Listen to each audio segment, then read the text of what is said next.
शहर के एक कोने में रामू की एक छोटी सी टूटी फूटी दुकान थी। बारिश हो या धूप, रामू सुबह से रात तक मेहनत करता, लेकिन उसकी दुकान पर गिने चुने लोग ही आते थे। उसकी फटी हुई बनियान और पसीने से लथपथ चेहरा उसकी गरीबी की कहानी खुद बयां करते थे। रात को घर पहुंचने पर रामू की छोटी बेटी गुड़िया ने उससे पूछा, बापू, क्या आज आपने मेरी स्कूल की फीस भरी? रामू के पास कोई जवाब नहीं था। उसने चुपचाप अपनी खाली जेबें दिखा दी। उस रात रामू सोया नहीं, बस भगवान से एक मौका मांगता रहा। अगले दिन दुकान पर एक बूढ़ी औरत आई। वह बहुत कमजोर लग रही थी।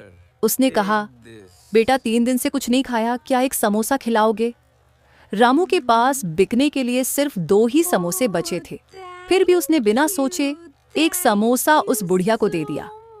समोसा खाने के बाद बुढ़िया मुस्कुराई और उसने रामू को एक पुराना लोहे का मसाला कूटने वाला खरल दिया।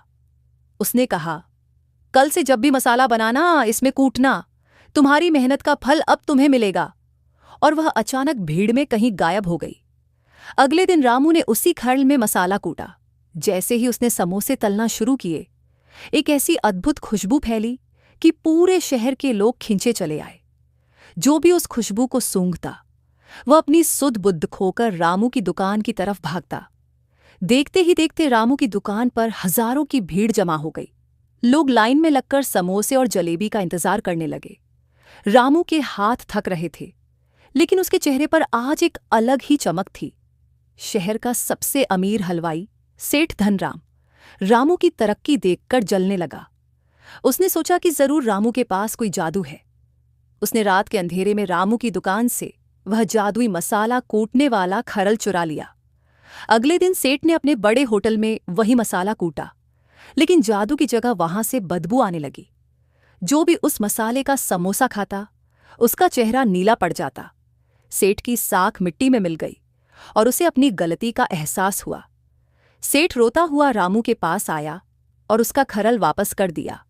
रामू ने उसे माफ कर दिया और कहा, सेठ जी, जादू मसाले में नहीं, नियत में होता है। रामू ने अब एक बड़ी दुकान खोल ली थी, जहां गरीबों को मुफ्त में खाना मिलता था। आज रामू की बेटी गुड़िया सबसे अच्छे स्कूल में पढ़ती है। रामू ने उस पुराने खरल को अपनी दुकान के मंदिर में रख दिया है। ये कहानी हमें सिखाती है कि अगर आपकी नीयत साफ है, तो भगवान खुद आपके रास्ते खोल देता है।